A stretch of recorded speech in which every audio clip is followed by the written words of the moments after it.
Hello, I am Mariel Kunanan. My work is HVAC and aircon installer technician. I'm going to show you about my work. We are going to change the indoor evaporator. This is the return duct and this is the supply. I will show you about the control panel. This is the power supply, contactor of the fan motor, contactor of the compressor, and contactor of the heater.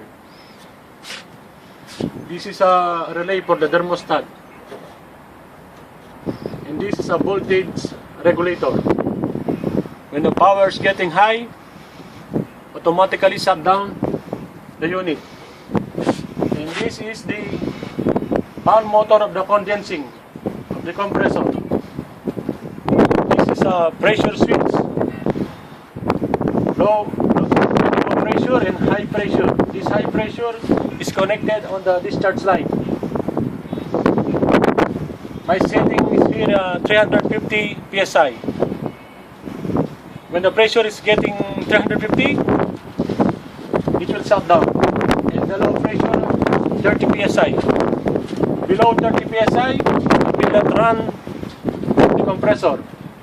So, the possible there's a leak on your fittings, or must be on the valve.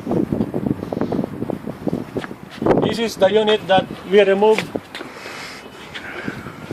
This is the unit that we removed yesterday, the old one. This is the body. The heater. We're going to change also the heater. And this is the new one. This is the new one. It's been fabricated in Carrier company. I'm gonna show you the evaporator coil. Motor. This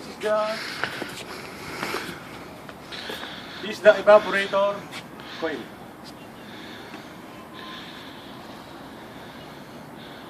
Basically, I want to show you how to weld the copper pipe. And this is the indoor fan blade. This is a driving motor with belt.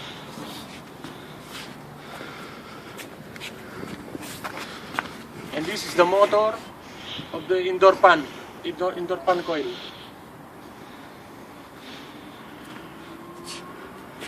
We've been covered this because yesterday there's a bad weather, sunstorm, zero visibility.